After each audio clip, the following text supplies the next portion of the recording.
Hey, don't mind the mess. I'm currently packing to go visit my sister.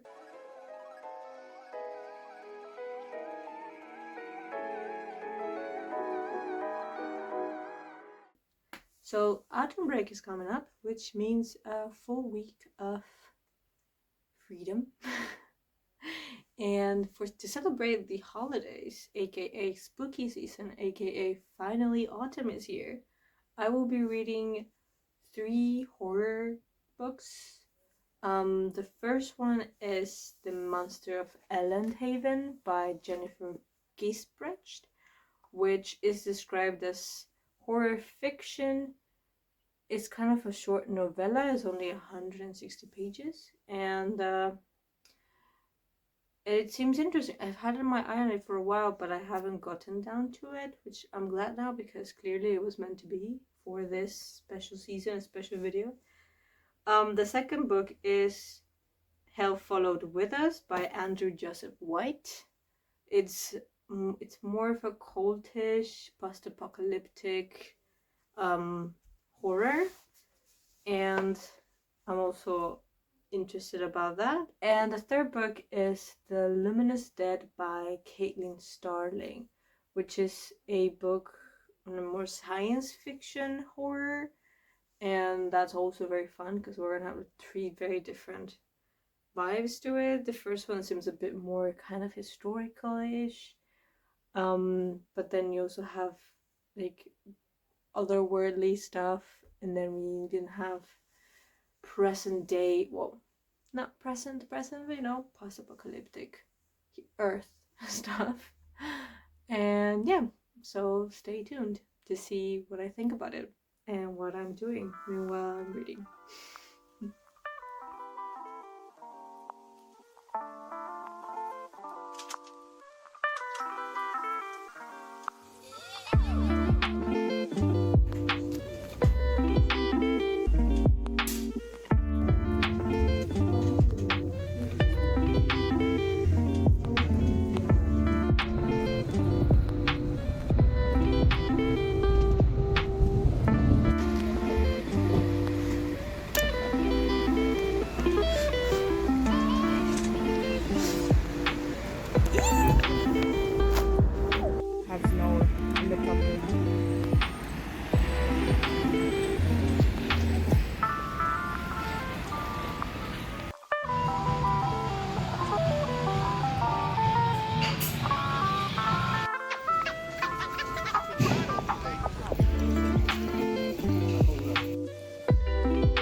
The 3 bridges.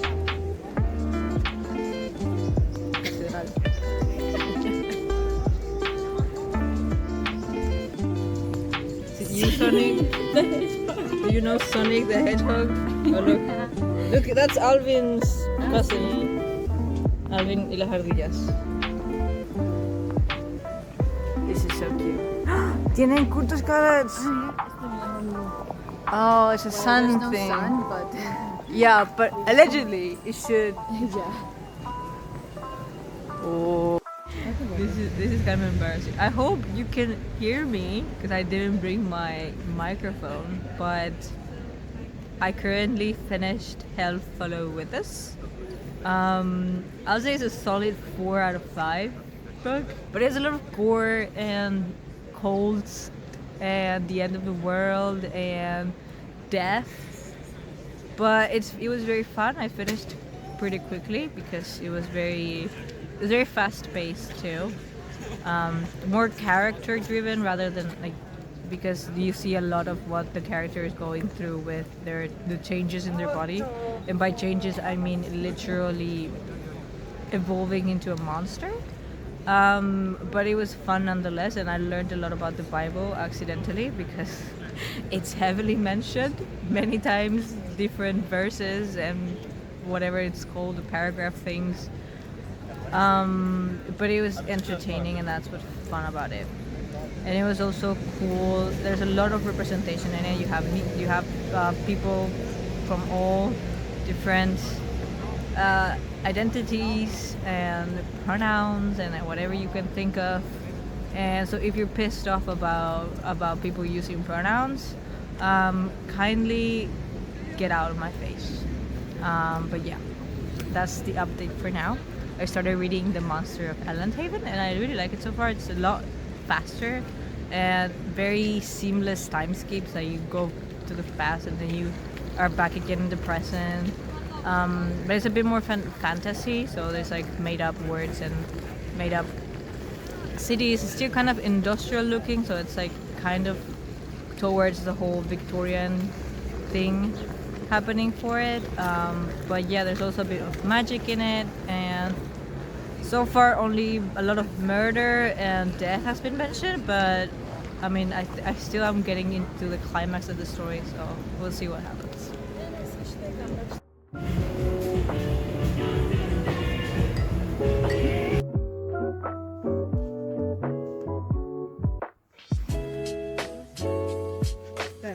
Has like the look.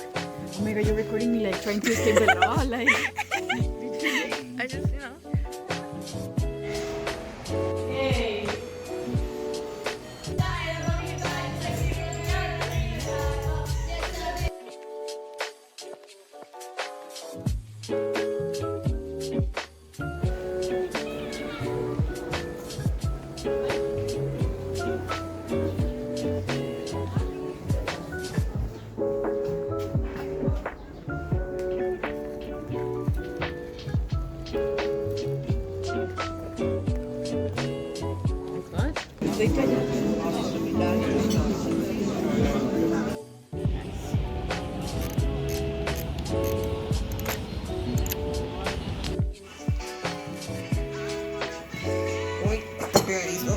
Fuerte.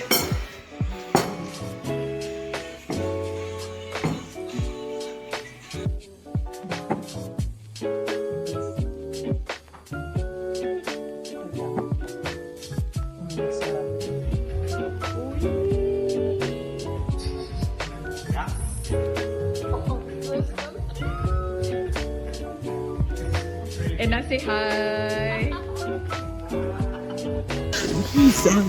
I don't know which it was. I must just see. Guten Tag, Jambo. Hola. Congratulations on your...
Say hi. Yo hago videos de mis viajecitos.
Julie!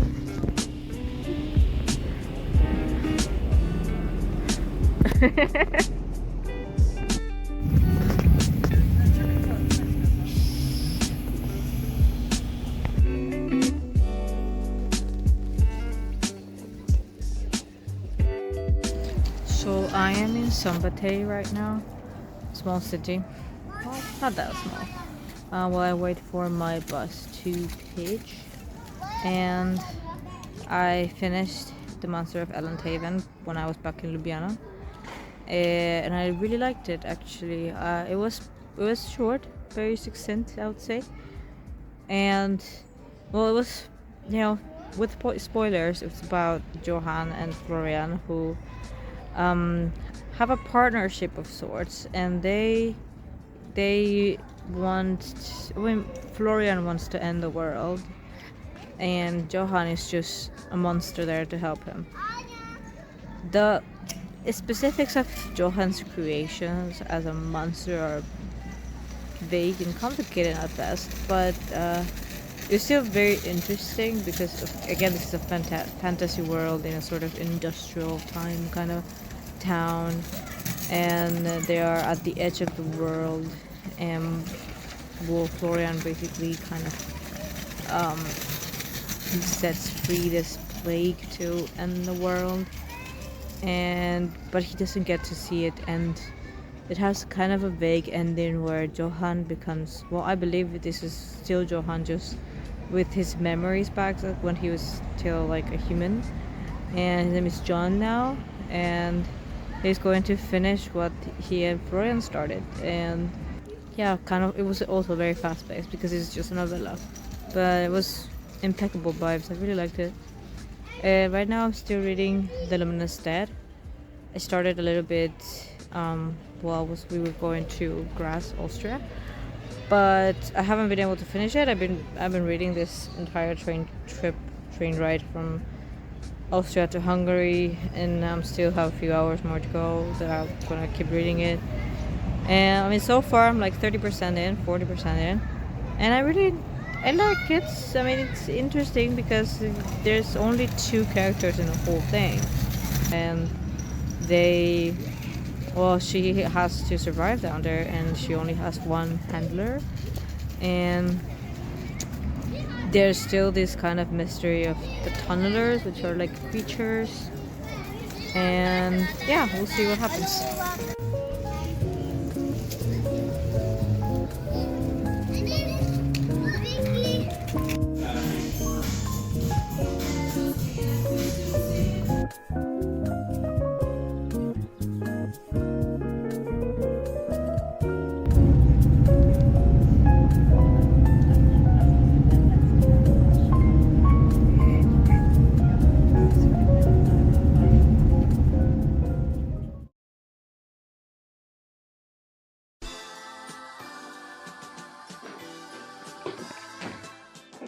Hi again. I'm back with an update about the Luminous Lab that I couldn't finish while I was, on the run. On the run. I'm sorry, I'm not a criminal. I meant on the loose. I don't know. But anyways, I finished it, even though it took me a little bit of willpower.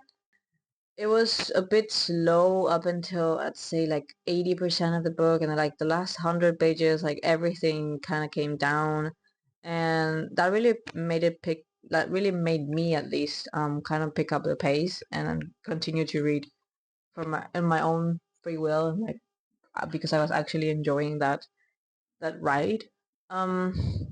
But I'd still like score it on a 3 out of 5 stars, because I was a bit disappointed that nothing was, making me feel things. It didn't feel so thrilling at any point.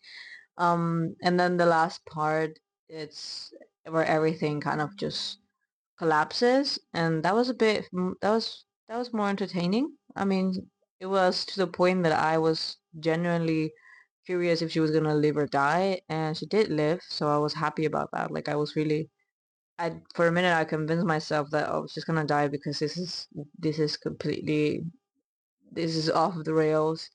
But she didn't, and that's cool. That's cool. She might have lost her mind there for a while, and also I didn't quite understand the layout of the cave sometimes because there are maps, but on Kindle it's hard to go all the way back to see the map and then come back to the point you were in. And also the like I checked the maps after I finished reading to like get a very visual, and I still like it was still hard to see all of the marks because it's a tiny screen and like you have to I can't zoom it and for images at least, but I mean, it was still worth my while. I'm not gonna say that it was a complete waste of time, because I managed to finish it. I did not DNF it, even though I was very close to, but I was like, no, I have to pull through for you guys. And I did. And, I don't regret it. I just think that there were some moments that could have, been a little more thrilling, but the end kind of really made it up for it. I don't want to say too much, but well, she was going crazy and I was going crazy with her. So I guess that's good enough to guarantee a 3 stars. But yeah, that's all I have. And thank you for listening if you made it this far. And I hope you enjoyed it, even though I am not used to doing this. But stay tuned.